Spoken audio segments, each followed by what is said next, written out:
My name is Diego, 34 years old, and I've spent my entire life trying to make my parents proud.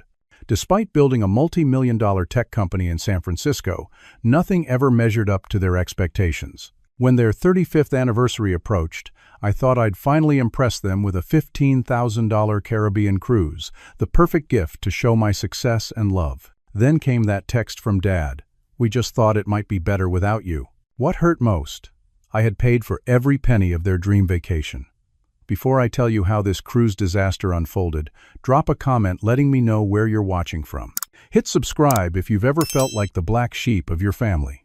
Growing up in our middle-class neighborhood in Phoenix, Arizona, I always knew exactly what was expected of me. Our modest four-bedroom house with the fading yellow paint and the creaking porch swing was comfortable enough, but my father, Martin, had bigger dreams for his children. As a respected cardiologist at Arizona Heart Hospital, he'd carved out the life he believed represented success. Every dinner conversation inevitably circled back to medicine, to saving lives, to his vision of his children, following in his prestigious footsteps. My mother, Eleanor, played the role of mediator in our family. With her soft voice and gentle touch, she often stepped between my father's ambition and my reluctance. "Your father just wants what's best for you," she would whisper after particularly tense discussions about my future. But when push came to shove, she always sided with him. Her loyalty was unwavering, even when I could see doubt flickering in her eyes. Jessica, my older sister by 3 years, was the golden child from day one. Every perfect grade, every academic achievement, every milestone was celebrated with enthusiasm.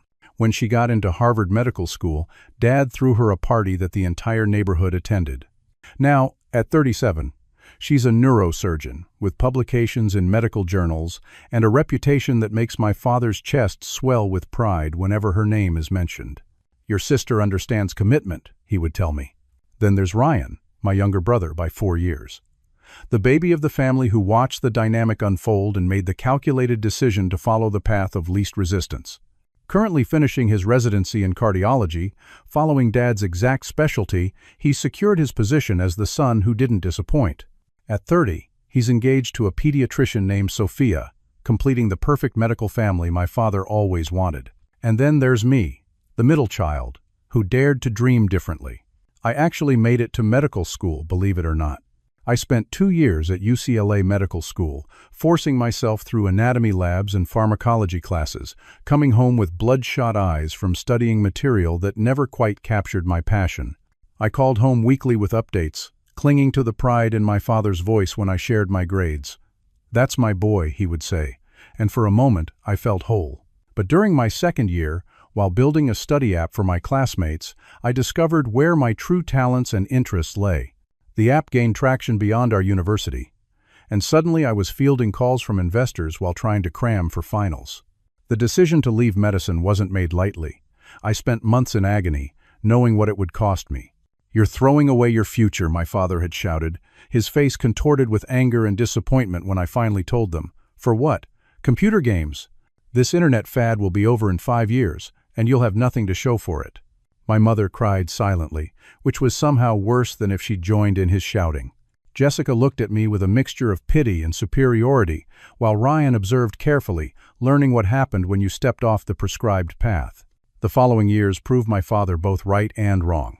I struggled initially, living in a cramped apartment in San Francisco with 3 roommates, eating ramen noodles and working 18-hour days.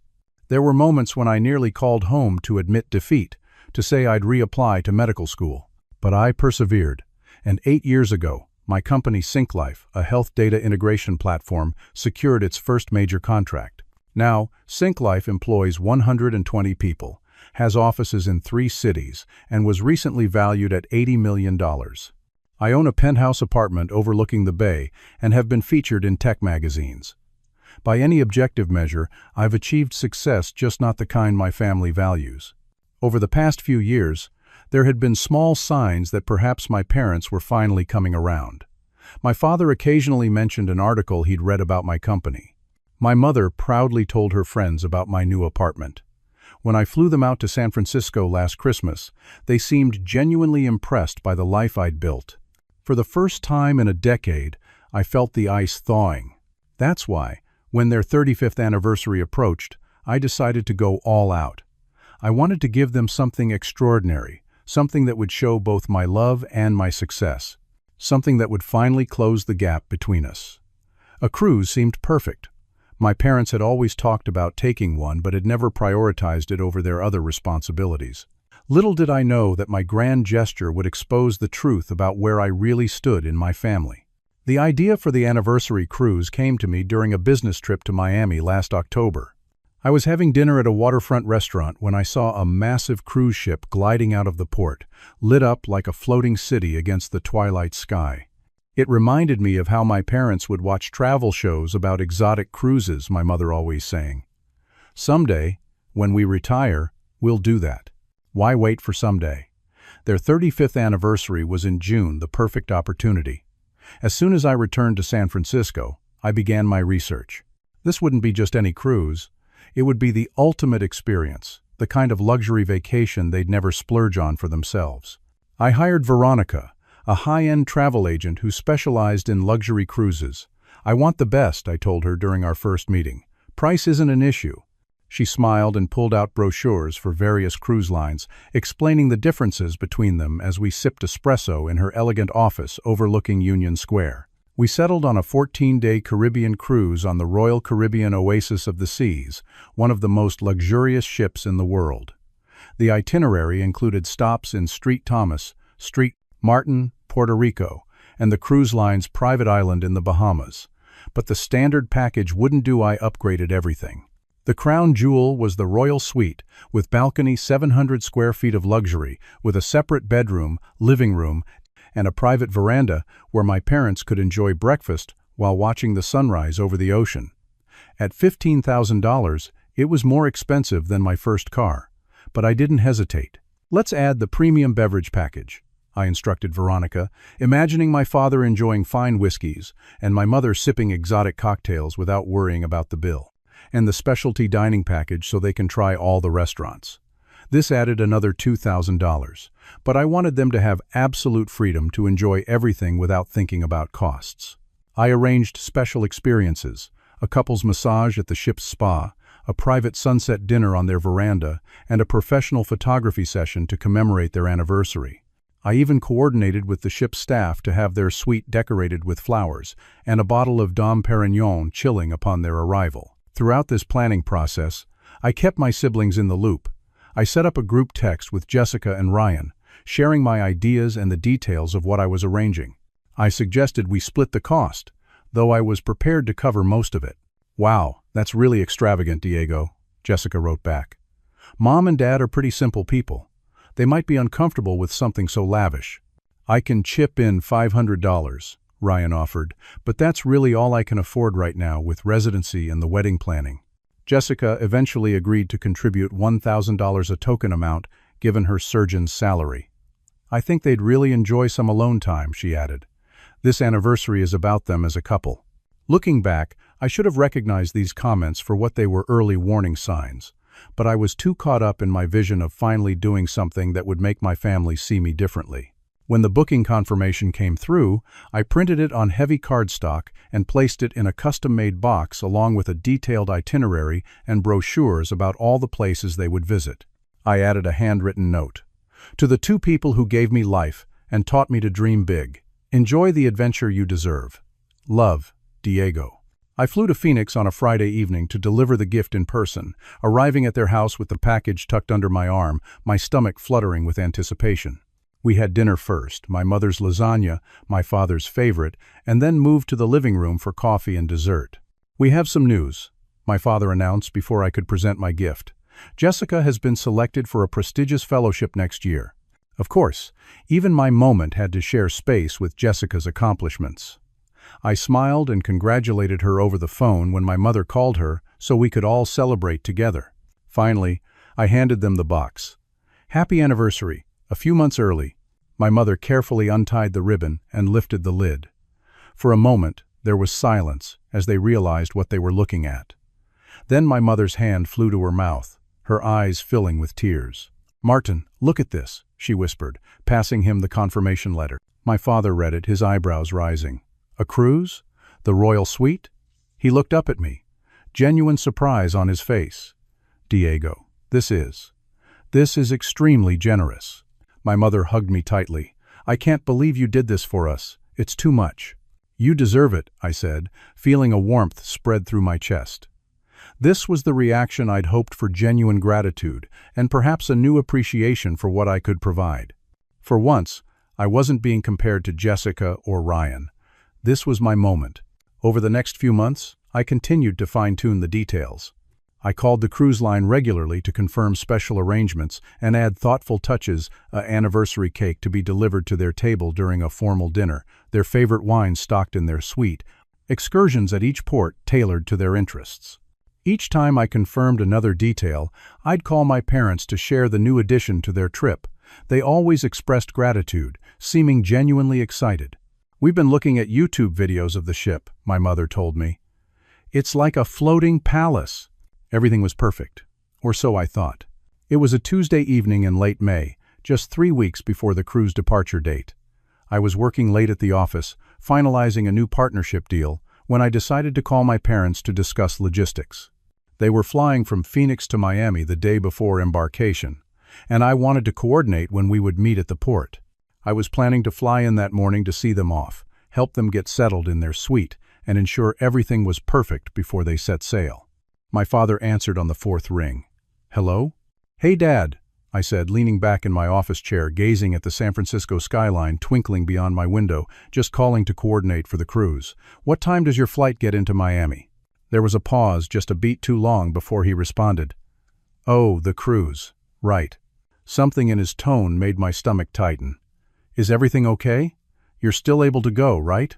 Yes, we're still going," he said quickly. "It's just that, well, there's been a slight change of plans." I frowned. "What kind of change? Is something wrong with the booking? I can call the cruise line." "No, nothing like that," he interrupted. "It's just that, well, we're actually going with Jessica and her husband." The words didn't make sense at first. I sat up straighter. "What do you mean? I didn't book tickets for Jessica and Brian." Another uncomfortable pause. "Jessica helped us rearrange some things. She thought it would be nice for us to have family along to celebrate with us." "Family?" The word felt like a slap. "But I was going to see you off at the port. I could still get a cabin if that's what you want. I'm sure there's still availability." Even as I said it, hope surged that this was just a misunderstanding, that they wanted me to join the cruise too. "Well, actually, all 4 cabins in that area are booked now," my father said, his voice taking on the clinical tone he used when delivering difficult news to patients. "Jessica and Brian will be next door, and Ryan and Sophia took the cabin across the hall." The room seemed to tilt slightly. "Ryan's going too?" "Yes, he managed to get the time off from his residency program. His director was very understanding about it being a family celebration." Family celebration.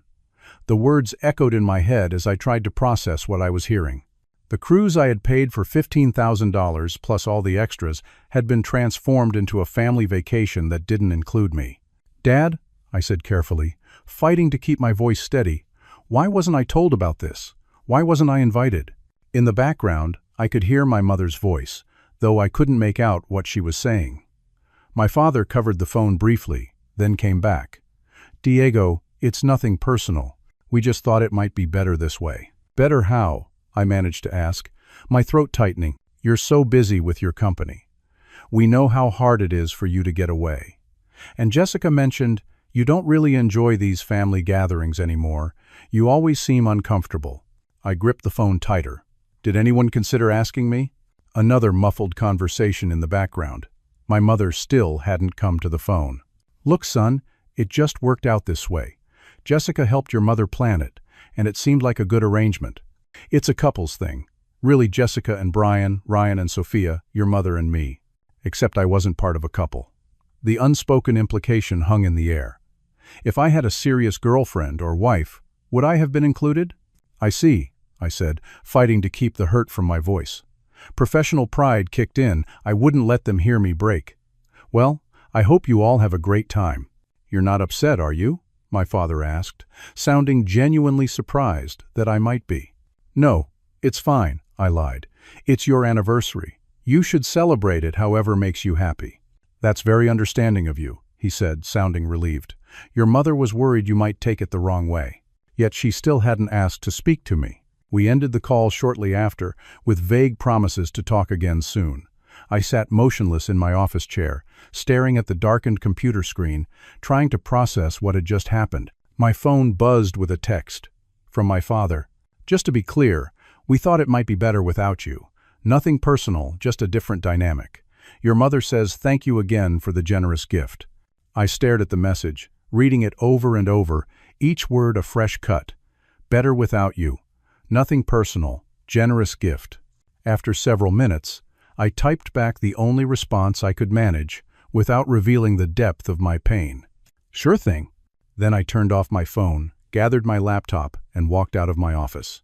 The night security guard looked surprised to see me leaving so early. It was barely 9 o'clock, and I typically worked until midnight. "Everything okay, Mr. Reyes?" he asked. I nodded, not trusting myself to speak, and headed to the elevator. The ride home to my apartment was a blur. I remember staring out the taxi window at the passing lights of the city, feeling strangely detached from everything around me. Inside my apartment, I went straight to my home office and opened the drawer where I kept a copy of all the cruise documents. I spread them across my desk, the booking confirmation with my name as the purchaser, the receipts for all the extras I had arranged, the itinerary I had so carefully planned. Better without you. I sat there until the sky began to lighten, the documents spread before me like evidence of my naivety. By morning, the shock had given way to a hollow ache in my chest, a familiar pain I thought I had left behind years ago. The next day passed in a fog. I called my assistant, Lauren, and told her I was taking a sick day, something I hadn't done in 3 years. She sounded concerned, but didn't press for details. I silenced my work phone, disconnected my landline, and put my personal cell on Do Not Disturb. I needed space to process. Around noon, I finally looked at my phone. 24 missed calls from my mother. The first voicemail was casual. "Diego, honey, just checking in. Call me back when you get a chance." By the 5th voicemail, her tone had shifted. "Diego, why aren't you answering? I'm getting worried." The 10th. "Diego Alexander Reyes, this is not funny. Your father and I are very concerned." The 24th. Left at 6:47 that morning. "Please, just let us know you're all right. I haven't slept all night. I'm about to call the San Francisco police if I don't hear from you soon." I also had texts from Ryan. "Hey bro, what did you say to mom? She's freaking out." And later, "Seriously, just text her back. She's driving everyone crazy." Jessica was more direct. "This is incredibly immature, even for you. Mom is beside herself, and Dad had to reschedule 2 patients because she's so upset. Whatever point you're trying to make, you've made it. Now act like an adult." From my father, just one text. "Your mother is very upset. Call her." I set the phone down without responding to any of them. The irony wasn't lost on me now that I wasn't responding. They couldn't stop trying to reach me. But where was this concern when they were planning a family vacation without me? Where was this worry about my feelings when they were rearranging the gift I had given them? I spent the day alternating between numbness and waves of hurt that felt physically painful. Memories surfaced unbidden. My 10th birthday party, when my father left halfway through to attend a medical conference. My high school graduation, when Jessica's medical school acceptance dominated the celebration dinner. The time I flew home for Thanksgiving and found they had started the meal without me because Ryan wanted to eat before his shift at the hospital. A pattern spanning decades, and I had been blind to it. Or perhaps I'd seen it but chosen to ignore it, always believing that the next achievement, the next gesture would finally make them see me, really see me. Around 4 o'clock, my doorbell rang. I ignored it at first, but the visitor was persistent. Finally, I checked the security camera to see my best friend Taylor, standing there with a concerned expression. "Your assistant called me," he said when I opened the door. "She was worried when you took a sick day. Said you never do that." I let him in and, over a beer I couldn't taste, told him everything. "Those assholes," he said when I finished, his face flushed with anger. "Sorry, I know they're your parents, but that's just cruel." "Maybe I'm overreacting," I said. Part of me still making excuses for them. "Are you kidding me? You spent 15 grand on a luxury cruise as a gift, and they uninvited you from it. Then tried to act like it was no big deal." He shook his head.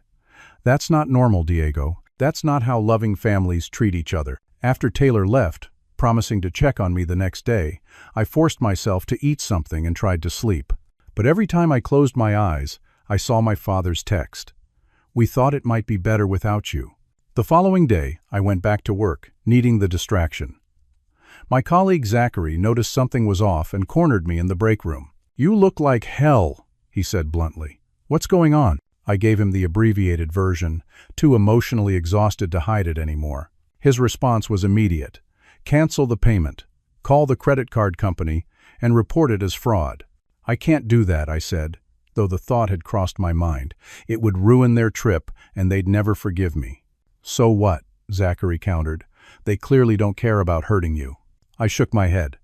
"It would just confirm what they already think, that I'm petty and difficult." As the days passed, I withdrew further. I stopped going to after-work events with colleagues. I canceled my weekend bike ride with Taylor. I threw myself into work during the day and sat in empty silence in my apartment at night. A week after the initial call, I was at a coffee shop near my office when someone called my name. I looked up to see Alicia, my ex-girlfriend. We had dated seriously for 2 years, breaking up 18 months ago when her job relocated her to Seattle. The split had been amicable but sad, right person, wrong timing. "I thought that was you," she said, sliding into the chair across from me. "I'm in town for a conference. How have you been?" Her smile faded as she looked at me more closely. "Actually, you don't look so good. Everything okay?" Perhaps it was seeing someone who had been absent from the recent drama. Or maybe it was just that Alicia had always been able to see through my defenses. But suddenly I was telling her everything. "I remember your parents," she said when I finished. "Your dad barely spoke to me that entire weekend we visited, and your mom kept mentioning Jessica's fiancé was a neurosurgeon, like I should be taking notes." I nodded, remembering how uncomfortable that visit had been. "Diego," she said gently, "this isn't new behavior for them. You've been seeking their approval your whole life, and they've been moving the goalposts every time you get close." Her words hit me with the force of truth. I had spent decades trying to earn love that should have been freely given. The following weekend, as I was scrolling mindlessly through social media, trying to distract myself, I froze at a post from my mother. "Packing for our anniversary cruise. So blessed to be celebrating 35 years with our wonderful family." The photo showed suitcases spread across their bed, 4 large ones and 2 carry-ons. The comments below were even worse. Jessica had written, "Can't wait. 3 more days until our family vacation." Ryan had added, "Looking forward to spending quality time with the family." Several family friends had chimed in with variations of, "How wonderful to celebrate with your children, and what a blessed family gathering." Not one mention of me. Not one acknowledgement that I had made the entire trip possible. It was as if I didn't exist, or worse, as if my only value was financial. Something inside me cracked at that moment. The hurt was still there, but now it was accompanied by a growing anger. Not a destructive rage, but a clarifying force that cut through the fog of pain. For the first time, I saw with perfect clarity the dynamic I had been trapped in for 34 years. And I decided it was time for that to change. The next morning, a Sunday, my phone rang at 7:30. My mother again. After nearly 2 weeks of ignoring her calls, I decided it was time to answer. "Hello, Mom." "Diego." Her relief was palpable. "Thank goodness. We've been so worried about you. Are you all right?" "I'm fine," I said, my voice calm and even. "Just busy with work." "Too busy to return your mother's calls?" "I left you 24 messages that first day alone." I needed some time to think. There was a pause. "Think about what?" "Diego, I don't understand why you've been avoiding us. Is this about the cruise arrangements? Because if it is, you're being very childish." And there it was. The dismissal of my feelings, the refusal to acknowledge that they had done something hurtful. Always my fault, never theirs. "Actually, Mom, yes, it is about the cruise. It hurt me to discover that I'd been excluded from a family vacation that I paid for." "Excluded? That's a bit dramatic, don't you think? We just thought it would be nice to have a couples trip. You know, your father and me, Jessica and Brian, Ryan and Sophia. It made sense. It would have been nice if someone had discussed that with me before rearranging my gift." She sighed, the sound weighted with exasperation. "Diego, you're always so sensitive. We assumed you'd be too busy with your computer games and internet business to want to spend 2 weeks on a cruise ship." Computer games. After all these years, After building a multi-million-dollar company, my mother still referred to my work as computer games, as if I were a teenager playing in my bedroom instead of the CEO of a successful tech company. My internet business is what paid for that cruise, Mom. $15,000 for the suite alone, plus all the extras I arranged. And we're very grateful, she said quickly. But you know how these family gatherings go. You always seem so uncomfortable, always checking your phone, barely participating in conversations. Jessica thought it would be less stressful for everyone this way. Jessica thought? Or you and Dad thought? Well, we all agreed it made sense. Here, your father wants to speak with you. Before I could object, my father's voice came on the line. Diego, what's all this fuss about? Your mother's been worried sick. I'm trying to understand why I wasn't invited on a cruise that I paid for as a gift to you and Mom. Now listen here, he said, his tone shifting to the authoritative one he had used throughout my childhood. This trip is about celebrating our marriage and family traditions. You chose to move away and disconnect from those traditions years ago. I moved away to build my career, Dad. The career that afforded me the ability to give you this gift in the first place. Yes, you've done well with your business. No one's denying that. But Jessica has built a career too, a career saving lives, I might add, and she still makes time for family. She deserves this trip after working 80-hour weeks at the hospital. There it was. Jessica deserves this trip, the trip I paid for. The familiar comparison, the implied judgment that her work was valuable in a way mine would never be. Dad, I said, a strange calm settling over me. I didn't call to argue about who deserves what. I called to let you know that your behavior, all of you, has been hurtful and disrespectful, not just with the cruise, but for years. That's ridiculous. We've always supported you, even when you made choices we didn't agree with. Have you? Because from where I'm standing, it looks like you've been punishing me for those choices for the past decade. I'm not going to listen to this nonsense, he said, his voice rising. You're being ungrateful and selfish, as usual. This is exactly why it's better without me. I finished for him. Yeah, I got your text, loud and clear. There was a moment of silence. Diego, if this is going to turn into an attack on your family, perhaps we should end this call. That's fine, I said. I've said what I needed to say. Enjoy your cruise. After hanging up, I sat on my balcony, watching the early morning fog roll over the bay. Instead of the devastation I had felt for days, I experienced a strange sense of peace. For the first time, I had spoken my truth without apologizing for it, without desperately seeking their approval. I called Dr. Andrea Kelly, my therapist whom I'd been seeing on and off since moving to San Francisco. She agreed to an emergency session that afternoon. What you're describing is a classic family dynamic, she said after I recounted the recent events. You've been cast in a specific role, the outsider, the one who doesn't quite fit, and the entire family system works to maintain that role. But why? I asked. What purpose does it serve? It provides stability and reinforces everyone else's positions. Your father maintains his authority. Your mother, her loyalty to him.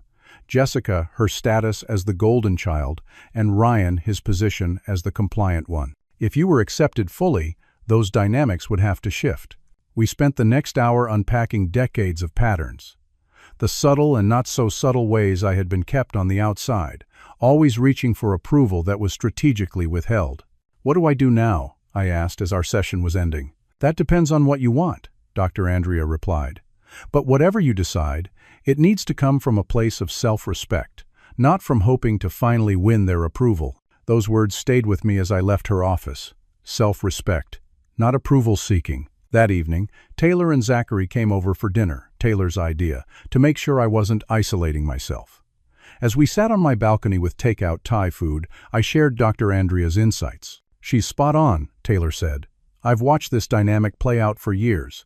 They take and take from you, your time, your money, your emotional energy, but never give back the one thing you want, their unconditional acceptance. Zachary nodded. My sister and I went through something similar with our dad after our parents divorced. He had this image of who we should be, and when we didn't match it, we were made to feel like disappointments. How did you handle it? I asked. I stopped trying to please him, Zachary said simply. Once I accepted that his approval wasn't something I could earn through achievement or gifts or changing myself, it lost its power over me. Our relationship is still complicated, but now it's on my terms, not his. Later that night, after they left, I received a text from Alicia. Been thinking about you. How are you holding up? Her simple check-in sparked a long conversation that continued daily over the next few days. Having someone outside the situation who understood both me and the family dynamic was invaluable. You know what I always admired about you? She wrote one evening. Your compassion. Even now, after how they've treated you, you're still trying to understand their perspective, still concerned about hurting them. That's rare, Diego. But maybe it's time to direct some of that compassion toward yourself. Those conversations, combined with daily check-ins from Taylor and Dr. Andrea's guidance, helped me develop a clarity I had never experienced before. I wasn't angry anymore, at least not in the consuming way I had been. Instead, I felt resolved. It was time to redefine my relationship with my family on terms that honored my worth. 4 days before the cruise was set to depart, I knew exactly what I needed to do. Monday morning, with newfound resolution, I contacted Royal Caribbean Customer Service. I had considered Zachary's suggestion to cancel the payment entirely, but decided against such a drastic measure. Instead, I had something else in mind.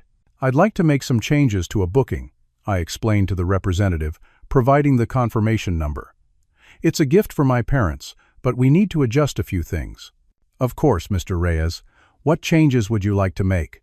I'd like to downgrade the Royal Suite to a standard ocean view cabin, I said, my voice steady, and I'd like to cancel all the add-ons and special experiences I previously arranged.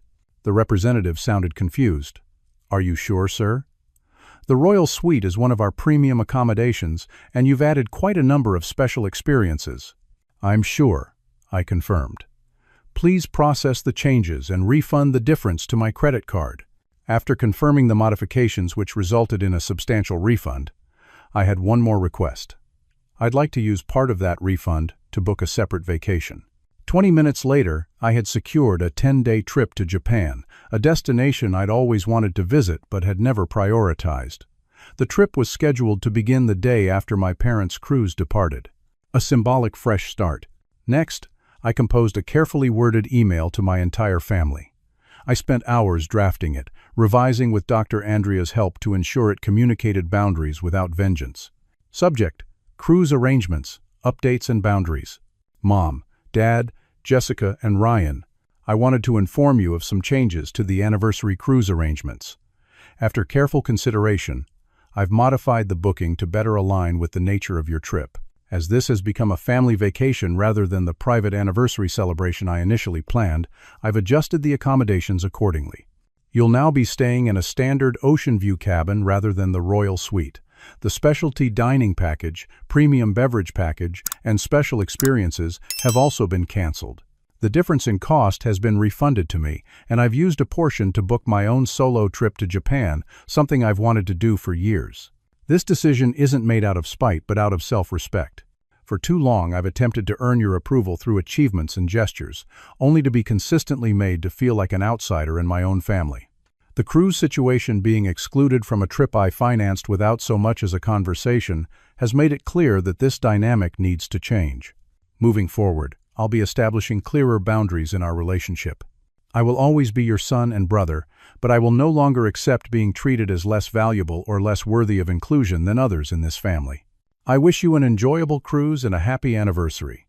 Diego. I hit send before I could second-guess myself, then turned off my phone and went for a long walk along the Embarcadero, watching the ferries cross the bay and feeling lighter than I had in weeks. When I turned my phone back on that evening, it had exploded with notifications. Jessica had called 7 times. Ryan had sent 11 text messages. My parents had each called multiple times, leaving voicemails that ranged from confused to hurt to angry. Jessica's text was scathing. I don't know what kind of game you're playing, but you've ruined what was supposed to be a special family trip. Mom is devastated. Is that what you wanted? To punish everyone because you weren't included? My mother's voicemail was tearful. Diego, how could you do this? After all we've done for you.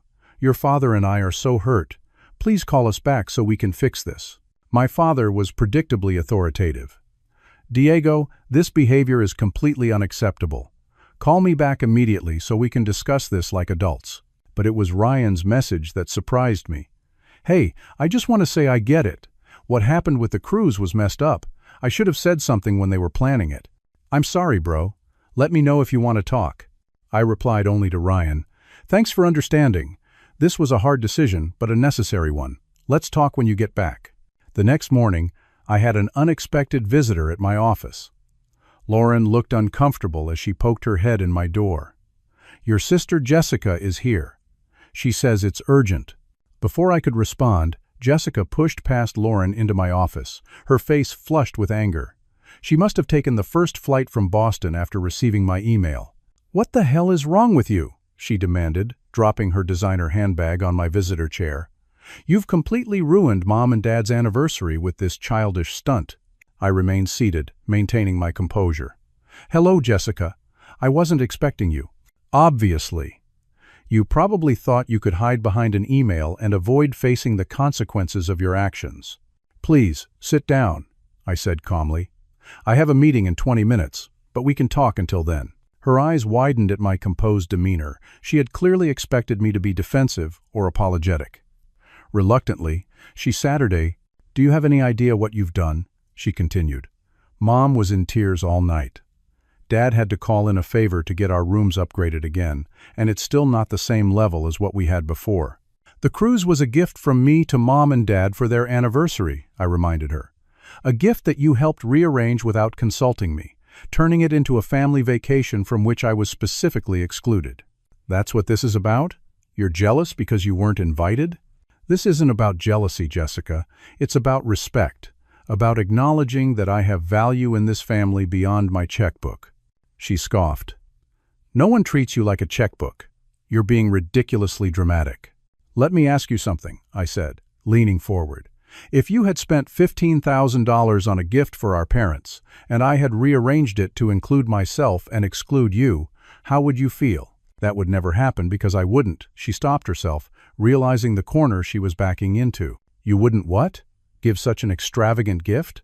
Or you wouldn't be excluded because you're an essential part of the family in a way I'm not. Her silence was answer enough. Look, Jessica, I didn't downgrade the cabin to punish anyone. I did it because I'm no longer willing to fund my own exclusion. The original gift was meant for Mom and Dad to have a special, private celebration. Once it became a family trip without me, it became a different event entirely. So you're punishing everyone because your feelings got hurt. I shook my head. I'm establishing boundaries. There's a difference. Our conversation continued in circles for another 10 minutes before Lauren discreetly signaled that my next meeting was waiting. Jessica left unsatisfied, warning that this isn't over. She was right about that, but not in the way she meant. The cruise was scheduled to depart that Friday. On Thursday evening, my phone lit up with a call from my mother. Diego, please, she began without preamble. Your father has been on the phone with the cruise line all day, but they can't restore the original arrangements this close to departure. Can't you call them? They said only the booking person can make these changes. I'm not going to do that, Mom, I said gently but firmly. But why? Why are you doing this to us? I thought you wanted us to have a special anniversary. I did. I planned a beautiful private celebration for you and Dad. You chose to transform it into something else without including me in the decision. I'm simply adjusting my gift to match what the event has become. We never meant to hurt you, she said, her voice breaking. We thought you'd understand. I understand perfectly now, I replied. And that's why things are going to be different moving forward. I love you, but I won't continue to accept being treated as an afterthought. After we hung up, I finished packing for my Japan trip, carefully selecting clothes for the spring weather in Tokyo. The following morning, as my parents and siblings were boarding their modified cruise, I boarded a flight to Narita International Airport, my heart lighter than it had been in years. I sent a single text to the family group chat as the cruise ship was scheduled to depart. Bon voyage. I hope you all enjoy your trip. Then I turned off my phone for the duration of my flight, symbolically disconnecting from the old patterns as I flew towards something new. During my first week in Japan, photos began appearing in our family group chat. The cabin they ended up with was nice, clean, and comfortable with a decent ocean view, but a far cry from the luxury suite I had originally booked. There were pointed comments about the downgrade and complaints about having to pay for drinks that would have been included in the premium package. I didn't respond to any of it. Instead, I shared my own photos of ancient temples in Kyoto, the vibrant streets of Tokyo, and the serene landscapes of Hakone. I was living my own adventure, on my own terms. Zachary's words kept coming back to me. Once I accepted that his approval wasn't something I could earn, it lost its power over me. For the first time in my adult life, I wasn't trying to impress my family. I wasn't seeking their validation or approval. I was simply living authentically, and it felt like freedom. 6 months after the cruise incident, my life had transformed in ways I couldn't have imagined. The pain hadn't disappeared entirely. Decades of ingrained patterns don't vanish overnight, but it had evolved into something more manageable, more instructive. My solo trip to Japan had been transformative. Free from the constant weight of seeking approval, I experienced every moment with newfound presence. I hiked through ancient forests, meditated in centuries-old temples, and connected with fellow travelers in ways my previous self, always distracted by family dynamics, might never have managed. Upon returning to San Francisco, I implemented the boundaries I had outlined in my email. I limited contact with my parents to a scheduled call twice a month, brief conversations where I shared appropriate updates about my life, but no longer sought their validation. When the familiar patterns emerged, comments about Jessica's achievements or subtle digs at my career choice, I gently but firmly redirected the conversation or ended the call early. My relationship with Ryan had evolved in unexpected ways. The cruise situation had opened his eyes to the family dynamic he had previously accepted without question. "I never realized how differently they treated you until all this happened," he admitted during a video call in August. "Growing up, it just seemed normal because it was all I knew. But looking back now, I can see how messed up it was." Ryan had begun setting his own boundaries, questioning the path he had chosen primarily to please our father. "I'm not even sure I want to be a cardiologist," he confessed. "I've been thinking about switching to pediatrics. Dad would hate it, but I think it's where my passion really lies." With Jessica, the distance had widened. She remained staunchly aligned with our parents, viewing my boundary setting as an attack on the family structure, a structure that, not coincidentally, placed her at the top. We communicated only when necessary, usually regarding family matters that required coordination. My parents had shown small, hesitant signs of change. My father, never one for emotional conversations, had made an awkward but meaningful attempt during our October call. "Your mother and I have been talking," he said, his voice uncharacteristically uncertain, "about some of the things you said, about feeling excluded over the years." It wasn't an apology, not explicitly, but it was an acknowledgement, the first time he had ever validated my experience rather than dismissing it. My mother had begun asking genuine questions about my work, even downloading our app and attempting to understand what Sync Life actually did. She had stopped referring to it as my computer games, a small change that spoke volumes. These shifts were modest, and I harbored no illusions that our relationship would ever be what I had once desperately wanted it to be. But there was a new authenticity to our interactions that had never existed before. Professionally, I thrived in ways that surprised even me. Without the emotional drain of constantly seeking validation, I had more energy to focus on my company. We launched 2 new products, expanded into international markets, and our valuation climbed to $120 million. "You're different," Lauren observed one day as we prepared for a board meeting. "More focused, more decisive." She was right. The energy I had previously spent on family approval was now channeled into creative solutions and bold business moves. My personal life had blossomed as well. Alicia and I had continued our conversations long after the cruise drama subsided. In September, she mentioned she was considering a job offer in San Francisco. "The position is great," she said during one of our nightly calls, "but I'm not sure if moving back is the right decision." "What would make it the right decision?" I asked. There was a pause. "Knowing there's something or someone worth coming back for." 2 weeks later, she moved back, and we cautiously began rebuilding what we had lost. Our relationship was different this time, stronger, more honest. We both had grown during our time apart. "I wouldn't have been ready for this before," I told her one evening as we watched the sunset from my balcony. "I was too caught up in trying to earn love that should have been given freely." "And now?" she asked. "Now I understand that real love, whether from family, friends, or partners, doesn't require you to constantly prove your worth." As November approached, bringing with it plans for Thanksgiving, I made a decision that would have been unthinkable a year earlier. I declined my mother's invitation to join the family gathering in Phoenix. "I've decided to host a Thanksgiving dinner here in San Francisco with friends," I explained during our scheduled call. "But it's a family holiday," my mother protested. "Everyone will be here: Jessica, Brian, Ryan, Sophia. Even your Aunt Linda is coming from Florida." "I know, and I hope you all have a wonderful time," I said firmly. "This year, I'm choosing to celebrate with my chosen family, the people who have supported me through this journey." There was a pause, then a resigned sigh. "I understand. Maybe next year." "Maybe," I agreed, without committing. Thanksgiving Day found my apartment filled with laughter and conversation as Taylor, Zachary, and his girlfriend, several colleagues, and Alicia gathered around my dining table. There was no tension, no walking on eggshells, no complex hierarchy of approval, just genuine connection and joy. Later that evening, my phone lit up with a text from my father. "Your mother wanted me to send you a photo of the family dinner." The attached image showed the familiar dining room, everyone smiling around the turkey. I noticed the empty chair at the table, my place, conspicuously vacant.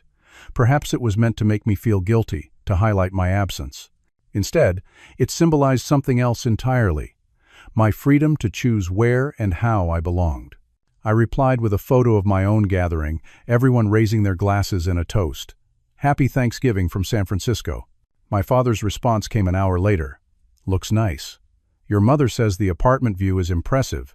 It was a small moment, but significant, an acknowledgement of my life without judgment or comparison.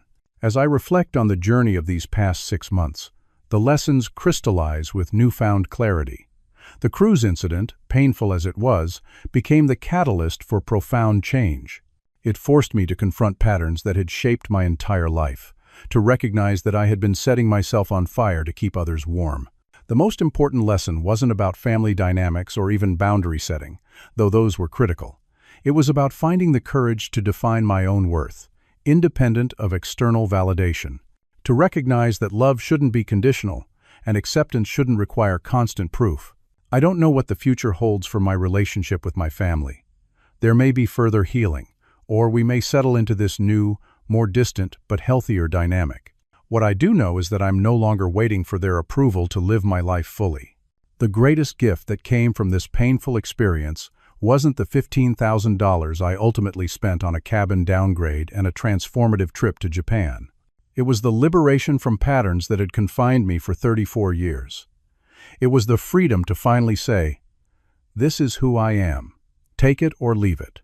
If you've ever found yourself contorting into shapes that don't fit you just to earn someone's love, whether from family, friends, or partners, know that there's another way. True belonging doesn't require you to abandon yourself. Sometimes, the bravest thing you can do is to stop trying to earn a place at a table where you'll never be fully welcome, and instead build your own table surrounded by people who cherish you exactly as you are. What relationships in your life might need boundaries?